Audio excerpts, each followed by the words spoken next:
mahal ko po si Ram at pinanghawakan ko po ang pangako niya na babalikan niya ako at papakasalan sa dalawang bansa. Subalit, makatapos niyang makarating ng California, hindi na po siya nagpaparamdam. Ginost po ako ni Ram. Ganyanin niyo pa ako, sige. Sobrang sakit. Halos araw-araw ako umiiyak. Hindi na ako natutulog. Depress na depress po ako. Hindi ko siya mahanap. Hindi ko siya makausap.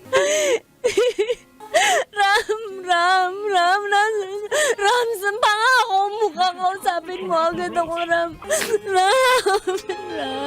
subscriber cannot be reached. Please try again later. Kilala niyo po ba si Ram? Nakita niyo po ba si Ram? Hindi namin kilala si Ram. Ay, di ba yun? Malay mo Ram! lang sinusunod. Ikaw ba si Ram? Tatayin mo ako! Ram?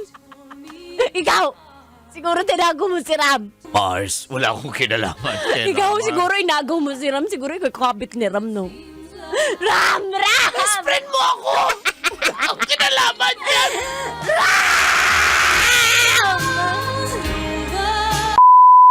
Hindi ko po alam ba't nagawa niya sa akin yun.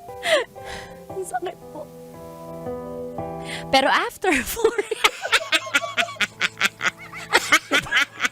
Baliw na yung anak ko. Nabuwang. Ikaw talaga.